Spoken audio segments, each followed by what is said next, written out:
हरे कृष्णा। तो ज्योतिष कक्षा में आप सभी का स्वागत है। तो आज हम लोग जो डिस्कस कर रहे थे वर्गों के बारे में, कन्या राशि के बारे में, उसी श्रृंखला को आज कंटिन्यू करेंगे। मोस्टली आज वर्गो राशि हम लोग कंप्लीट कर पाएंगे। तो आइए एक प्रार्थना के साथ चालू करते हैं। ओम अज्ञानतिमिरन्धस्य ज्ञानाञ्जनशलाकया चक्षुरुन्मिलितं येन तस्मै श्रीगुरवे नमः। श्रीचैतन्यमनोभीष्टं स्थापितं येन भूतले स्वयं रूपा कदा मह्यं ददाति स्वपदान्तिकं। वन्देऽहं श्रीगुरो श्रीयुतापदकमलं श्रीगुरोन् वैष्णवांश्च श्रीरूपं साग्रजातां सहगना रघुनाथान्वितं तं सजीवम् साद्वैतं सावधूतं परिजनासहितं कृष्णचैतन्यदेवं श्रीराधाकृष्णपादान् सहगना ललिता श्रीविशाखान्वितं च नमो विष्णुपादाय कृष्णप्रेष्ठाय भूतले श्रीमते भक्तिवेदांत स्वामिनिति नामिने। नमस्ते सारस्वती देवे गौरवाणी प्रचारिणे निर्विशेष शून्यवादी पाश्चात्य देश तारिणे। जय श्री कृष्ण चैतन्य प्रभु नित्यानंद श्री अद्वैत गदाधर श्रीवासादि गौर भक्तवृंद। हरे कृष्णा कृष्णा कृष्णा हरे हरे, हरे राम राम राम हरे हरे। नारायणं नमस्कृत्य नरं चैव नरोत्तमं देवीं सरस्वतीं व्यासं ततो जयमुदीरयेत्।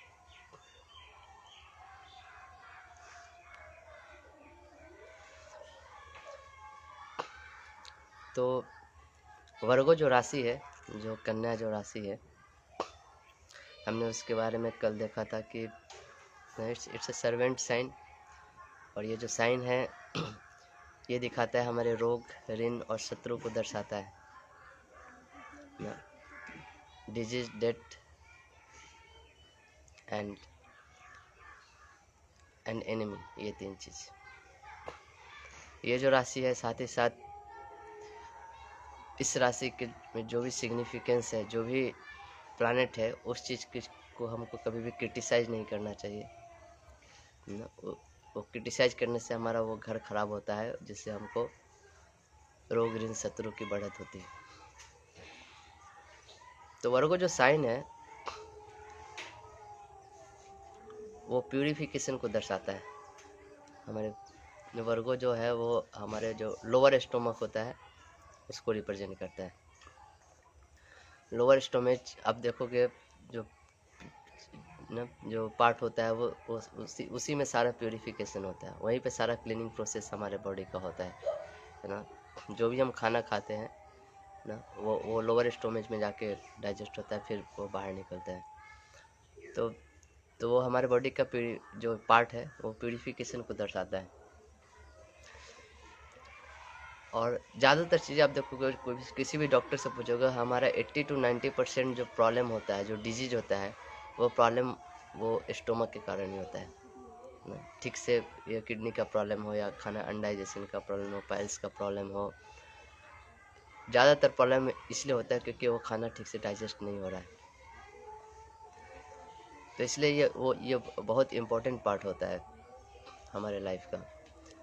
इसलिए देखोगे कि इवन जो हाउस, जो 6th हाउस है, वर्गो हाउस है, वो क्यों रोग, ऋण, शत्रु को दिखाती है, क्योंकि आपका ये प्यूरिफिकेशन हाउस है। हमारे यहाँ पे आके हमारे कर्मा का प्यूरिफिकेशन होता है। जो भी हम कर्म किए हैं, खराब या अच्छे कर्म, उसका फल ये 6th हाउस में मिलता है। रोग, ऋण, शत्रु ना, वो कर्मों का फल किस तरीके में हम हमारे जीवन में किसी बाधा के रूप में आती है, किसी रोग के रूप में आती है, किसी डेट के रूप में, कर्जा के रूप में। हम बोलते हैं ना, कोई किसी का आदमी का झगड़ा होता है, कहीं पे हम ठग ले जाते हैं तो बोलते हैं ना कि इस पे मेरा कर्जा था, चलो चुक गया। मतलब वही हुआ कि पिछले जन्म का कुछ कर्जा था, इसका कुछ कर्जा खाए होंगे जो चुक गया। तो वो 6th हाउस जो वर्गो साइन जो होता है वो इसी चीज़ को दर्शाता है। ना। वो हमारे कर्म का प्यूरिफिकेशन करता है। जो भी कर्म हमने झेले हैं, जो भी कर्म किए हैं, उसका फल हमको 6th हाउस में है। तो जो भी प्लैनेट उसमें जाते हैं, वो प्लैनेट ये दर्शाते हैं कि हमारा पिछले लाइफ में कुछ पेंडिंग कर्मा बच गया है, इस रिलेशन से लेके, इस आदमी से लेके, इस हाउस से लेके, और वो हमको पे करना है इस लाइफ में। और we keep on paying the debt ना, हम उस ऋण को चुकाते रहते हैं जीवन भर। जब चुक जाता है तो फिर वो आदमी वहाँ से फिर चला जाता है, हमसे दूर हो जाता है ना। इसके लिए हम कल बहुत सारे डिस्कस भी किए थे। हर प्लैनेट वर्गों में होता है, 6th हाउस में होता है, तो क्या क्या सिग्निफिकेशंस होते हैं, इस सब का हमने कल डिस्कस भी किया था। तो इसलिए जो वेनस जो होता है ना, वेनस प्लैनेट इज डेबिलेटेड इन वर्गो। ऐसा क्यों बोला था कि वेनस जो है ना, वो गुरु है, शुक्राचार्य ना। He can't do the work of a shudra ना, ही इज ए ब्राह्मण ना। उनको वो विद्या सिखाते हैं, गुरु का काम करते हैं ना, पूजा पाठ का काम करते हैं।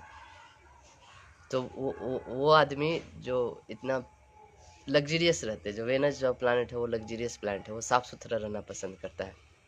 जिसका देखोगे वेनस अच्छा है ना, उसका घर बहुत साफ़ सुथरा रहता है, क्लीन रहता है, डेकोरेटेड रहता है। उसके कपड़े, उसका पहनने का जो भी तौर तरीका, वो कभी भी घर से निकलेगा कॉम करके निकलेगा, अच्छा कपड़ा पहन के निकलेगा, अच्छे। तो वेनस जो है वो ये सब चीज़ लाइक करता है, अच्छे से रहना, साफ़ सुथरा रहना। इसलिए वेनस जब वर्गो में आता है तो डेबिलेटेड होता है, क्योंकि वर्गो क्या है, क्लीनिंग चीज़ है। इट्स लाइक टॉयलेट क्लीनिंग ऐसे समझ सकते हैं, या जो भी चीज़ रूम का साफ सफाई, उसको वो क्षुद्र वाला काम करने में अच्छा नहीं लगता, इसलिए वेनस यहाँ पे डिबिलेटेड होता है। और ठीक इसके अपोजिट साइन जो 12वां राशि होती है, पीसेस, वेनस वहाँ पे जाके एग्जाल्टेड होता है। तो Pisces is the sign of moksha, जहाँ पे इसे वाटरी साइन, और जहाँ पे आप जाके सेक्लूजन में जाके आप अपने ये सारे काम कर सकते हैं। तो इसलिए वेनस यहाँ पे डिबिलेटेड होता है। तो जब भी, जैसे हमने कल बहुत सारे रेमेडी भी बताया था कि ना, एक कार्मिक रेमेडी था कि बहुत सारे जो प्लानट, हर प्लानट का लगभग हमने डिस्कस किया था कि क्या क्या करना चाहिए। तो कभी भी हम रेमेडी जब देते हैं ना, तो रेमेडी बहुत सोच समझ के देना होता है। ऐसे नहीं कि जस्ट ये प्लानट दिख रहा है, ये कॉम्बिनेशन दिख रहा है, ये रेमेडी दे दे, ऐसा नहीं होता है। रेमेडी के पहले आपको डायग्नोज करना पड़ेगा, आखिर में प्रॉब्लम है कि नहीं। जैसे आप डॉक्टर के पास जाते हो तो पहले डॉक्टर आपसे प्रॉब्लम पूछता है, सिम्टम्स पूछता है ना, कि हाँ आपको, और टेम्परेचर चेक करता है, हाँ खांसी हो रही है कि नहीं, कब से हो रही है। फिर पूछता है कि हाँ, अब चेक करता है थर्मोमीटर लगा के। तो सारे सिम्टम्स जब चेक करता है, उसके बाद वो आपको कंफर्म करता है डिजीज है, उसके बाद वो आपको दवा देता है। इसी तरह जब भी कोई आदमी आपके पास आता है, तो पहले ऐसा नहीं कि आप ना आते हैं उसको सीधे रेमेडी दे दिए, नहीं। उसके चार्ट में वो प्लेनेटरी कॉम्बिनेशन दिख रहे हैं, तो उससे प्रॉब्लम क्या हो रहा है पहले वो डायग्नोज करना होता है। क्योंकि अगर आप रेमेडीज गलत देते हैं तो गलत रेमेडीज बैकफायर करता है ना, वो आपके जीवन पे नुकसान देगा। तो इसलिए हर व्यक्ति के लिए ना सेम कॉम्बिनेशन में अलग रेमेडीज हो सकता है, डिपेंड करता है उसके और सब जो लग्न में क्या है, उसका राशि क्या है, और सब ग्रह का पोजीशन क्या है, उसके लिए कौन सा रेमेडी काम करेगा। हर आदमी के लिए हर रेमेडी भी काम नहीं करता है। जैसे देखोगे सेम बुखार के लिए अलग अलग आदमी के लिए अलग अलग दवा होता है। जैसे कोई छोटा बच्चा होता है उसका अलग दवा होता है, बड़ा आदमी का अलग दवा होता है, खांसी का दवा है, किसी और भी चीज़ का दवा। तो उसी तरह रेमेडीज भी अलग अलग चार्ट कॉम्बिनेशन के लिए अलग अलग होते हैं। किसी के लिए मंत्र का रेमेडी ज़्यादा काम कर सकता है, किसी के लिए यज्ञ का रेमेडी ज़्यादा काम, किसी के लिए डोनेशन का ज़्यादा काम कर सकता है, किसी के लिए फिजिकली इन्वॉल्व होना उस चीज़ में ज़्यादा काम कर सकता है। तो रेमेडी देने के लिए बहुत सोच समझ के देना चाहिए। और इंटरनेट पे सर्च करके रेमेडी मत चुनिए कि ना मेरा ये प्लानट डेबिलिएटेड है तो इसका क्या रेमेडी होगा, इंटरनेट पे गया टाइप कर ले। ये इस तरह काम नहीं करता है, और आप देते भी है तो बैक फायर करता है कभी कभी। तो जैसे किसी का वेनस मान लीजिए डेबिलिएटेड है, तो डेबिलिएटेड वेनस का एक रेमेडी होता है कि वो शुक्रवार के दिन उनको फास्ट करना चाहिए, या उनको महालक्ष्मी की पूजा करना चाहिए। क्योंकि वेनस जो है वो लक्ष्मी का रिप्रेजेंट करता है ना। तो ये एक बहुत अच्छा रेमेडी है। ये कुछ कुछ रेमेडीज होते हैं ना, कोई भी कर सकते हैं, जैसे सूर्य को जल डालना, चंद्रमा को जल डालना, किसी चीज़ का डोनेशन देना, कोई पेड़ लगाना। पेड़ लगाना बहुत अच्छा रेमेडी है, one of the best remedy मैं रिकमेंड करता हूँ। ये सब रेमेडीज बैकफायर नहीं करती है। जैसे किसी का मरकरी है तो मरकरी के लिए तुलसी का प्लांट लगाते हैं, है ना। तुलसी का प्लांट लगाना, आप जब कोई प्लांट लगाते हो ना, तो एक एक्चुअली आप किसी जीव को जन्म देते हो, है ना। तो यू आर वेलकमिंग एनी जीवा टू दिस वर्ल्ड। तो वो एक बहुत पुण्य का काम होता है, वो ना बहुत बड़ा पुण्य का काम होता है। किसी को आप जन्म दिए, उसको अधिकार दिए इस दुनिया में चलने का, उसका जो भी कर्म है। तो इसलिए प्लांट के रेमेडीज आप बेझिझक कर सकते हैं कभी भी, बिना बिना इसका कुछ नुकसान नहीं होता है। तो जैसे मरकरी डेबिलेटेड है, आप तुलसी प्लांट करो ना। किसी का मरकरी डेबिलेटेड है ना, तो उसका एक चेक करने का एक तरीका है कि आप तुलसी महारानी को प्लांट करो। अगर वो अच्छा से उग जाती है तो इसका मतलब मरकरी अच्छा है, अगर वो नहीं उग रही है इसका मतलब आपका मरकरी खराब है। इसी तरह नीम का पेड़ होता है, मंगल ग्रह के लिए नीम का पेड़ होता है। आपका अगर मंगल खराब है तो उसके लिए नीम का ट्री प्लांट कर सकते हैं, है ना। आंवला का पेड़ होता है मरकरी के लिए, आंवला का भी पेड़ बहुत अच्छा बनाता है, आंवला का पेड़ प्लांट करिए। लियो साइन के लिए अमरूद का पेड़ प्लांट करिए। आप जब ये करेक्टरिस्टिक्स पढ़ोगे, हर राशि के, हर प्लानेट के कुछ न कुछ पेड़ होते हैं और कुछ न कुछ जीव होते हैं ना। हर जैसे मार्स के लिए हॉर्स रिप्रेजेंट करते हैं, या मेल गोट रिप्रेजेंट करता है ना। राहु के लिए राहु के लिए जो होता है वो बिल्ली रिप्रेजेंट करती है। कुत्ते के लिए केतु के लिए कुत्ता रिप्रेजेंट करता है। तो ऐसे हर प्लानेट के कोई ना कोई, जैसे नदी में पानी में रहने वाले चीज़ें, चंद्रमा को, जीव जो होते हैं वो चंद्रमा को रिप्रेजेंट करते हैं। तो ये सब जो रेमेडी है बहुत ही सिंपल रेमेडीज है। मैं इसलिए बता रहा हूँ क्योंकि जब हम बहुत सारे लोग प्रैक्टिस कर रहे हैं और बहुत सारे लोग रेमेडीज ढूंढ रहे हैं, लेकिन ऐसे रेमेडीज नहीं ढूंढते हैं कि कोई भी, ऐसे बहुत सारे आपको रेमेडीज मिलेंगे लेकिन वो स्पेसिफिक रेमेडीज होते हैं, वो कोई भी आदमी लेके खा नहीं सकता। तो ये जो सिंपल रेमेडीज है वो सब ट्राई करिए ना। और जब भी आपके पास कोई क्लाइंट आते हैं ना पूछने के लिए, जब भी आप देखते हो, जब आप प्रैक्टिस कर रहे हो, तो ऐसा नहीं कि आप फर्स्ट बॉल में ही 6 मारो ना कि आपके साथ ये हुआ है। छोटे छोटे पहले प्रेडिक्शन करो क्लाइंट को लेके, छोटे छोटे प्रेडिक्शन पहले कंफर्म करो, उसके बाद धीरे धीरे बड़े बड़े जाओ। जब भी जैसे टेस्ट क्रिकेट होता है तो ऐसा नहीं कि पहला बॉल पे ही आते हैं लोग ना छक्का चौका लगाना चालू कर देते हैं। पहले वो पिच को भापते हैं, एक कुछ बॉल खेलते हैं, उस पर समय बिताते हैं, उसके बाद वो खेलना चालू करते हैं। तो इसी तरह जब आप प्रेडिक्शन करते हो, तो मैं इसलिए बता रहा हूँ क्योंकि कुछ लोग ऐसा चालू भी किए हैं देखना। तो जब भी कभी भी आपके पास कोई क्लाइंट आते हैं तो उनसे पहले कंफर्म करो कि ये आपका डेट ऑफ बर्थ है, ये आपका date of time of birth है, ये आपका प्लेस ऑफ बर्थ है। क्योंकि ये चीज़ बहुत इंपॉर्टेंट है। ये चीज़ अगर गलत हो गई तो आपका जो पूरा चार्ट जो रहेगा वही गलत हो जाएगा। एक मेरे फ्रेंड थे, उनके पास एक क्लाइंट आए थे, उन्होंने उनके सारे डिटेल लिए और बहुत सारे, कम से कम उन्होंने 150-200 प्रेडिक्शन किया, उसमें से 60% प्रेडिक्शन सही थे। और उसको सब कुछ होने के बाद पता चला अगले दिन कि वो जो टाइम ऑफ जो बर्थ था वो गलत था ना। उन्होंने 2 बजे का टाइम बताया था, लेकिन एक्चुअली वो 4 बजे था, है ना। तो जो वो पूरा ही गलत हो गया। और ये सुन के हम इतना हंस रहे थे दोनों लोग, वो मेरे दोस्त ही है। तो ऐसे ऐसे कभी कभी गलती आती है, लेकिन तो भी 2 बजे और 4 बजे में बहुत सारे प्रेडिक्शन मिल जाते हैं, क्योंकि वो सेम दिन था और सेम जो ग्रह थे सेम राशि में थे। हाउसेस बदल जाते हैं 2 घंटे के अंतर पे। तो मैं इसलिए बता रहा हूँ क्योंकि ये चीज़ें सबसे पहले कंफर्म करना चाहिए क्लाइंट का कि ये सही है कि नहीं। अगर सही नहीं है तो उसका एक प्रोसेस भी होता है, उसको बोलते हैं बर्थ टाइम रेक्टिफिकेशन। बहुत लोग क्या होते हैं, जैसे बहुत लोग पहले लिखते नहीं थे, इतना बर्थ टाइम नोट नहीं करते थे, या एग्जैक्ट बर्थ टाइम नोट नहीं हो पाता है, वो हॉस्पिटल में जन्म होता है, वो डॉक्टर बता नहीं पाते, कोई नोट नहीं करता है। तो तो एक प्रोसेस होता है, उसको बोलते हैं बर्थ टाइम रेक्टिफिकेशन, जिसके द्वारा आपका जो बर्थ टाइम है वो आप रेक्टिफाई कर सकते हैं। इसके लिए बहुत सारे मेथड होते हैं। जैसे एक एक मेथड में होता है, जैसे आपके लाइफ के बहुत सारे इवेंट होते हैं ना, तो उसको बैक ट्रेस करते हैं कि ये इवेंट मान लीजिए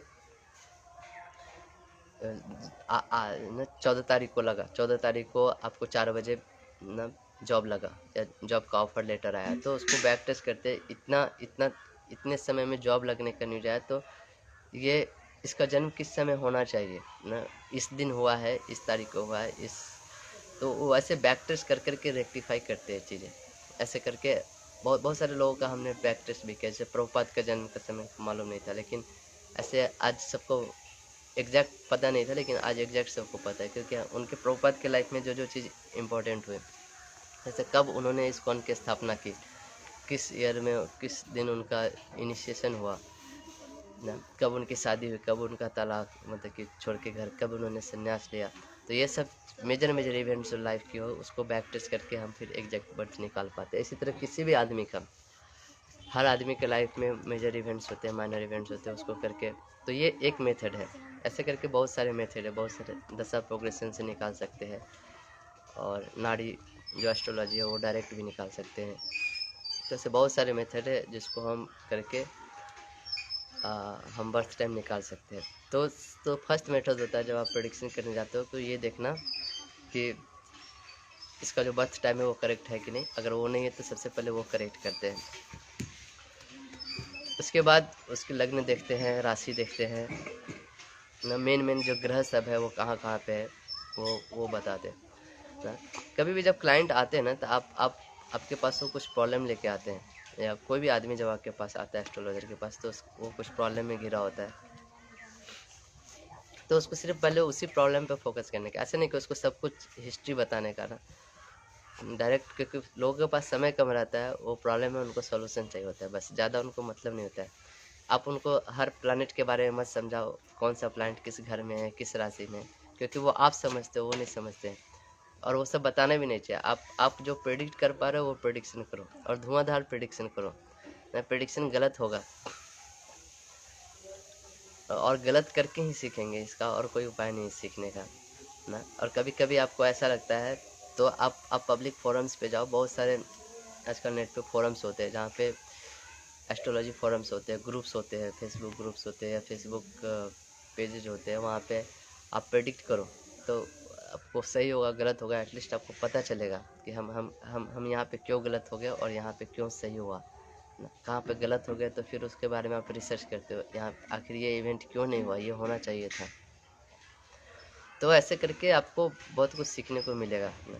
कभी भी अपने चार्ट पे प्रेडिक्शन मत करो ना। सबसे सबसे बड़ा बाधा होता है अपना चार्ट, क्योंकि अपना अपना चार्ट, क्योंकि आप जो चार्ट एक्टिवेट हो जाता है, जो चार्ट पे आप देखते हो, जो हॉरोस्कोप का जो चार्ट होता है वो लिविंग होता है, तो आपका जीवन में बहुत कुछ स्टार्ट हो जाएगा, एक्टिवेट हो जाएगा। इसलिए दूसरों के चार्टों पे प्रैक्टिस करो और ट्राई करो, प्रैक्टिस इज़ द की। उसके बाद उसको धीरे धीरे छोटे छोटे चीज़ कंफर्म करो कि हाँ, कि ना, कि आपका ये हॉबीज़ है ना, आपके शरीर पे ये मार्क है ना, आपके पिताजी ये करते हैं, आपका ये हुआ। तो ऐसे छोटे छोटे चीज़ें पहले प्रेडिक्ट करो, उसके बाद धीरे धीरे एक एक स्टेप आगे जाओ, फिर बढ़ो, फिर उसको जो प्रॉब्लम है फिर देखो। क्योंकि सेम चार्ट में प्लानट देख के आप सीधे प्रेडिक्ट नहीं कर सकते, सीधे रेमेडीज नहीं देखते, उसका लाइफ पैटर्न कैसे चल रहा है वो जानना होता है ना। सेम चार्ट हो सकता है, लेकिन दोनों का लाइफ पैटर्न पूरा अलग चल सकता है। जैसे कोई जुड़वा बच्चा होता है, दोनों का चार्ट सेम देखेगा, लेकिन दोनों का जीवन एकदम 180 डिग्री अपोजिट होता है। मेरे एक दोस्त है, वो जुड़वा भाई है ना, एक भाई पूरी डिवोटी है इस्कॉन में, और एक भाई जस्ट उसका अपोजिट है। वो सारे सारे 4 रेगुलेटिव प्रिंसिपल तोड़ता है, और एक भाई चारों रेगुलेटिव प्रिंसिपल करता है, और दोनों का चार्ट सेम है। अब आप चार्ट देख के, अगर सिर्फ चार्ट देख के रेमेडीज बताओगे तो दोनों वो काम नहीं करेगा। तो इसलिए जो लाइफ पैटर्न होता है वो भी देखना है। इसलिए मैं बोला कि पहले सिम्टम्स जानने की कोशिश करो, कोई भी आदमी आता है आखिर में उस पर प्रॉब्लम क्या हो रहा है, उसके लाइफ में क्या क्या इवेंट हुए, कैसे चला है, उसके बाद फिर प्रेडिक्शन करना, फिर रेमेडीज देना चालू करते हैं। ठीक है, तो जो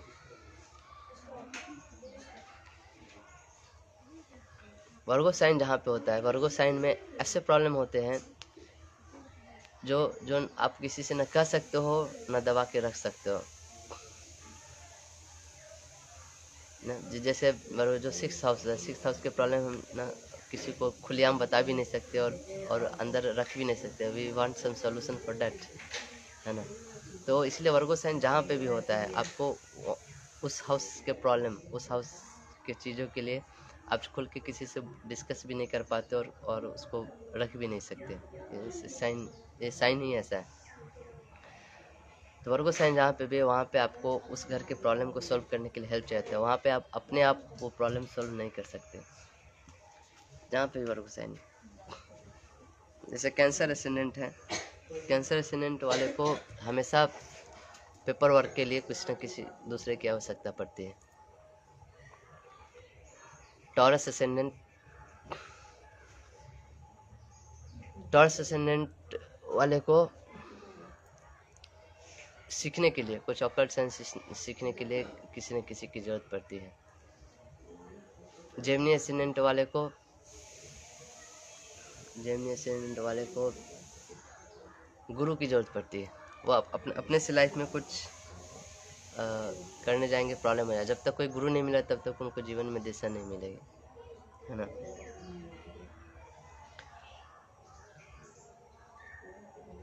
फोर्थ हाउस में अगर वर्गो साइन रहेगा तो उनको घर खरीदने के लिए डीलर की जरूरत पड़ती है। वो अपने से घर चूज करने जाएंगे, ठगे जाएंगे, प्रॉब्लम में फंस जाएंगे, है ना। तो जिस भी हाउस में वर्गो साइन है, उस हाउस से रिलेटेड आपको किसी न किसी की हेल्प की जरूरत पड़ती है। वो उस हाउस से रिलेटेड प्रॉब्लम आप खुद से सॉल्व नहीं कर पाओगे। इसलिए कोई बीमारी होता है ना, हम भले ही बहुत सारे बीमारी के उपाय जानते हैं, लेकिन हमको डॉक्टर की जरूरत पड़ती है, वैद्य की जरूरत पड़ती है। उनके अपना हर आदमी को बीमार पड़ता है और हर आदमी को डॉक्टर की, ये यूनिवर्सल ट्रूथ है। तो इसी तरह 6th हाउस से रिलेटेड प्रॉब्लम आप खुद से सॉल्व नहीं कर पाएंगे, आप प्रॉब्लम में फंस जाएंगे। तो बेटर है वहाँ पे किसी का हेल्प लीजिए, जिस भी हाउसेस में ना वर्गो साइन है।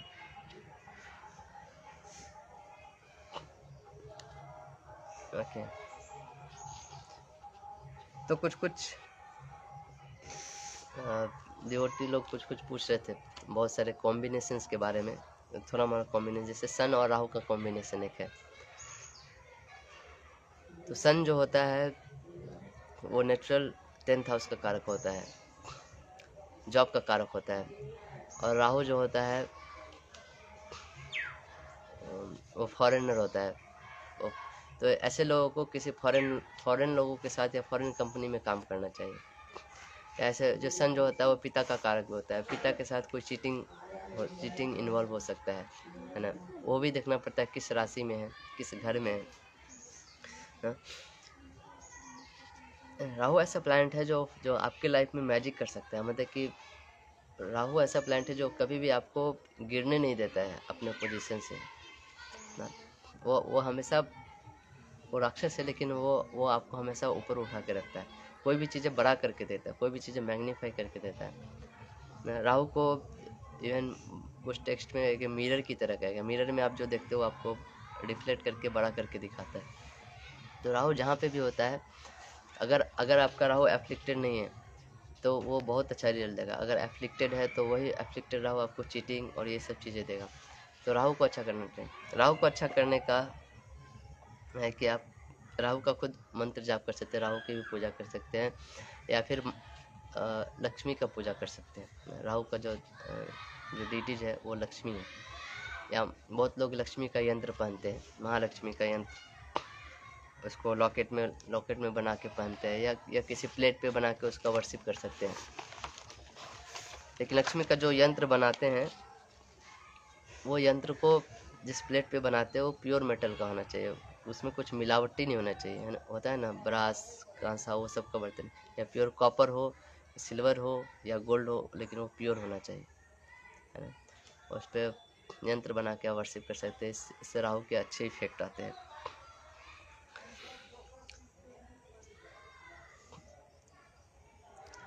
जो श्री यंत्र होते हैं ना, वो एक फ्यूल की तरह काम, जैसे गाड़ी चलाने के लिए पेट्रोल लगता है, उसी तरह जो श्री यंत्र रहता है वो कॉस्मिक एनर्जी, उस टाइप की एनर्जी अट्रैक्ट करते हैं। तो इसी तरह जब आप वो श्री यंत्र का वर्शिप करते हो तो उससे जो राहु से रिलेटेड जो प्रॉब्लम है वो ख़त्म हो जाती है, और वो राहु को एनर्जी देता है अच्छे काम करने के लिए। इसी तरह राहु और गुरु का कॉम्बिनेशन, जुपिटर का कॉम्बिनेशन हो जाए तो जुपिटर जो होता है धर्म का कारक होता है, और राहु अगर एफ्लिक्टेड है तो ऐसे लोग धर्म के कार्य में चीटिंग करते हैं, गुरु के साथ चीटिंग करते हैं। उनको कभी ना कभी मौका मिलेगा कि गुरु के साथ चीटिंग करें, और वहाँ पे एक्चुअली फ्री विल यूटिलाइज करना होता है। तो six house is your free will. आप अपना फ्री विल कैसे यूटिलाइज करते हैं? अगर आपको ऐसा मौका आता है गुरु के साथ चीटिंग करने के लिए, अगर आप चीटिंग करते हो तो उसके अनुसार फिर आपको कर्म आता है। अगर आप अपना फ्री विल यूज करके वो चीटिंग नहीं करते तो फिर आपका वो हाउस अच्छा होता है। तो अगर वही राहु अच्छा है ना, गुरु के साथ है, तो आप बहुत बड़ा प्रचारक भी बन सकते हैं, क्योंकि राहु है कम्युनिकेशन का कारक होता है, बहुत टॉप मोस्ट कम्युनिकेशन राहु देता है। बहुत सारे प्रचारक देखोगे उनका जुपिटर और राहु का कॉम्बिनेशन होता है। इवन जो ये थे आई थिंक ओशो रजनीश, उनका 8th हाउस का कनेक्शन 3rd हाउस से था, और जुपिटर और राहु का कॉम्बिनेशन है उनके चार्ट में, एग्जैक्टली मुझे याद नहीं पड़ रहा है, कुछ इस टाइप का कॉम्बिनेशन। और उन्होंने देखो ऑकल्ट साइंसेस को लेके प्रचार किया और वर्ल्ड में फेमस हुए हैं। तीसरा जो घर होता है वो कम्युनिकेशन का होता है, और उसी में जो 8वें घर का जो स्वामी है वो बैठा हुआ था। तो राहु जो प्लैनेट है, कहने का मतलब इसके हर प्लैनेट के एक बैड इफेक्ट भी होते हैं, एक अच्छे इफेक्ट भी होते हैं। तो आपको चार्ट में समझना पड़ेगा ये प्लैनेट कौन सा इफेक्ट दे रहा है, बैड दे रहा है अच्छे दे रहा है। बैड दे रहा है तो उसके लिए क्या उपाय करना है। जुपिटर इन 7th हाउस, किसी ने कल पूछा था, आई थिंक जुपिटर जो होता है, जो जुपिटर जो 7th हाउस में जिसके होते हैं उसको ऐसा बोला जाता है कि वो आदमी को ज़्यादा धर्म का कार्य नहीं करना चाहिए। ऐसा क्यों बोला गया? जो जुपिटर होता है वो बहुत ही बेनिफिक प्लैनेट है। जब वो 7th हाउस में आता है तो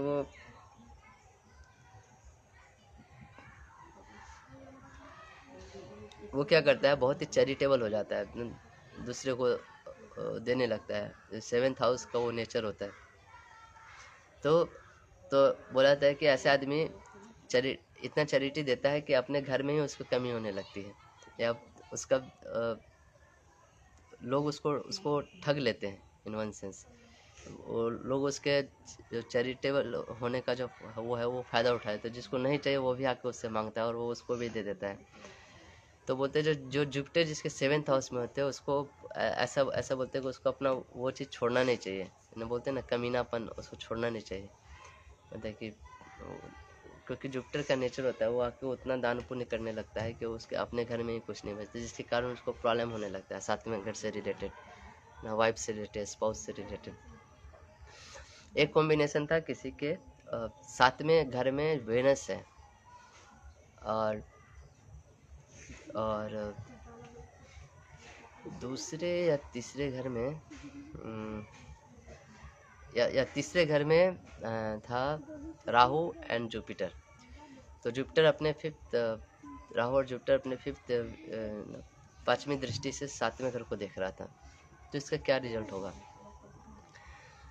तो अब इसका बहुत सारे रिजल्ट हो सकते हैं ना, इसलिए मैं पहले बोल रहा था कि चार्ट को हमको समझना पड़ेगा ना। जुपिटर और राहु एक साथ है, इसके अच्छे भी बहुत रिजल्ट हो सकते हैं, बहुत खराब भी रिजल्ट हो सकते हैं। वो दोनों 7th हाउस का एस्पेक्ट कर रहे हैं, वो अच्छे रिजल्ट भी हो सकते हैं, खराब रिजल्ट भी हो सकते हैं। हो सकता है ऐसे आदमी के लाइफ में मैरिज में प्रॉब्लम होगा। Venus 7th house aspected by Rahu, marriage किसी फॉरेनर से हो सकता है, या मैरिज किसी फॉरेन लैंड में हो सकता है, या मैरिज बहुत दूर से हो सकता है। जिसे बोलते हैं ना एक स्टेट का दूसरे स्टेट से मैरिज होना भी, क्योंकि किसी नॉर्थ इंडियन का साउथ इंडियन से शादी होना भी एज गुड एज किसी फॉरेनर से शादी होना, क्योंकि कल्चर बहुत अलग होता है, लैंग्वेज अलग होता है, खाना पीना अलग होता है। राहु जो होता है आउट ऑफ कास्ट मैरिज भी देता है ना। और राहु और गुरु है, गुरु का होना बहुत जरूरी होता है। जो मैरिज जो होता है वो एक संस्कार होता है, उसमें पुरोहित आके आपको भगवान के सामने साक्षी मान के ना 7 फेरे लगवाते हैं। तो जुपिटर जब ट्रांजिट करता है, बहुत सारे मैरिज तभी होते हैं जब 7th हाउस से जुपिटर का ट्रांजिट होता है या राहु का ट्रांजिट होता है। तो राहु और जुपिटर एस्पेक्टिंग 7th हाउस के में इससे प्रॉब्लम हो सकती है मैरिज में रिलेटेड, या बहुत अच्छा भी हो सकता है मैरिज से रिलेटेड। तो ये चीज़ कब हम बोल सकते हैं, जब हम चार्ट को देख के उसके सिम्टम्स को देख के हम समझेंगे तब। क्योंकि अब मैं ये नहीं बोल रहा कि आप बड़े प्रेडिक्शन नहीं कर सकते, ज़रूर कर सकते, लेकिन उसके लिए बहुत पढ़ना पड़ेगा। अभी जितना हमारे पास नॉलेज है सिर्फ राशि का है, इसके ऊपर नक्षत्र का पढ़ना पड़ता है, नक्षत्र पदा, बहुत सारे दशा होते हैं, बहुत सारे अलग अलग तरह के टेक्निक्स होते हैं। जब हम वो सारी चीज़ पढ़ लेंगे तब हम बहुत बड़े बड़े शॉट्स भी खेल सकते हैं, 20-20 मैच भी खेल सकते हैं। लेकिन अभी जो है हम धीरे धीरे सीख रहे हैं, तो पहले छोटे छोटे प्रेडिक्शन करना सीखें, फिर आगे चल के उस हाउस से रिलेटेड चीज़ें हमने सीखें। जब भी हम प्रेडिक्शन करते हैं, जैसे मान लीजिए कोई हाउस लॉर्ड होता है,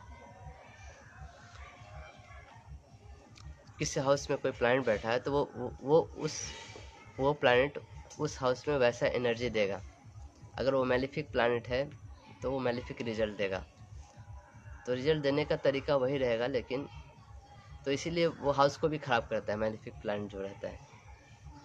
जैसे एक चीज़ लोग बोलते हैं, जैसे टॉरस एसेंडेंट के लिए मरकरी हमेशा ख़राब होता है। अब ऐसा बोला गया क्यों ख़राब होता है? देखिए, टॉरस एसेंडेंट के लिए जो मरकरी होता है वो 2, 3, 4, 5, 6 वो दूसरे घर का और 5वें घर का मालिक होता है मरकरी। 5वां घर क्या चीज़ कहते हैं? पुर्जनी कहते हैं। और 6ठे हाउसेस में उसका 7th राशि होता है ना। तो अगर मरकरी स्ट्रांग हो गया उसका, तो क्या होता है, उसको जो 5वां घर जो होता है, संतान से रिलेटेड प्रॉब्लम आने लगते हैं। और मरकरी जब स्ट्रांग होता है, मरकरी इज द नेचुरल कारक फॉर 6th हाउस, उसका 6th हाउस भी प्रॉब्लम देने लगता है। तो ऑटोमेटिकली उसका जो प्रॉब्लम जो होता है स्पाउस से और बच्चे से के कारण बहुत प्रॉब्लम चालू होने लगता है। इसलिए बोल देते हैं टॉरस एसेंडेंट वाले का मरकरी स्ट्रांग नहीं होना चाहिए। स्ट्रांग होगा तो ये सब चीज़ से रिलेटेड ज़्यादा प्रॉब्लम देगा। तो ये उसका रीज़न होता है। अब कोई आता है टॉरस एसेंडेंट वाले कि हमको ना आप देखते हो कि उसका मरकरी डेबिलेटेड है, और आप सीधे उसको रेमेडी दे देते हो कि मरकरी को अच्छा करना है, तो मरकरी तो उससे अच्छा हो जाता है, लेकिन उसकी लाइफ में प्रॉब्लम और बढ़ जाती है। तो ये सब चीज़ें हमको देखना पड़ता है रेमेडी देते समय, तो करना है कि नहीं, उसकी लाइफ में क्या प्रॉब्लम आ रहा है ना, फिर उसके अनुसार हम आगे बढ़ते हैं। और दूसरा, गायत्री मंत्र करते रहिए। गायत्री मंत्र करेंगे तो तभी आप एस्ट्रोलॉजी में बहुत कुछ सीख पाएंगे। बहुत सारे जो नॉलेज है वो रिवील नहीं होगा जब तक आप गायत्री मंत्र नहीं करेंगे। हर दिन हर दिन हर दिन कुछ ना कुछ गायत्री मंत्र जप करिए। जो भी आपके गुरु है, आपके जिनसे भी गायत्री मंत्र लिया है, वो जैसे रिकमेंड करते हैं। गायत्री मंत्र करने से आप मोड ऑफ गुडनेस में आते हो। कोई भी ऑकल्ट साइंस को सीखने के लिए मोड ऑफ गुडनेस की जरूरत पड़ती है। बिना मोड ऑफ गुडनेस में आए, बिना सत्य गुण में आए, ये सीखना बहुत मुश्किल है। और खासकर एस्ट्रोलॉजी, जिसमें इंट्यूशन पे काम करता है, आपके सबकॉन्शियस माइंड पे काम करता है। और सबकॉन्शियस माइंड तभी आपको रिजल्ट देता है जब आप बहुत मोड ऑफ गुडनेस में होते हैं। तो आज हमने वर्गो लगभग कंप्लीट कर दिया है। कल से हम लोग लिब्रा के बारे में देखेंगे। और लिब्रा बहुत ही इंटरेस्टिंग है, क्योंकि ये हमारे जो लग्न होते हैं, लग्न के सीधे सामने के घर होते हैं। 7वां घर मैरिज का घर होता है, पार्टनर का घर होता है, न्याय का घर होता है, बिजनेस का घर होता है। और ये हमारे लाइफ को बैलेंसिंग फैक्टर होता है, बीचों बीच होता है। लाइफ आधा लाइफ इधर होता है, आधा लाइफ इधर होता है, और दोनों के बीच का जो असेंडेंट और 7th हमारे लाइफ को कैसे बैलेंस करता है, तो कल इसके बारे में देखेंगे। आज के लिए इतना ही, फिर कल मिलते हैं लिब्रा तुला राशि के साथ। तब तक के लिए हरे कृष्णा।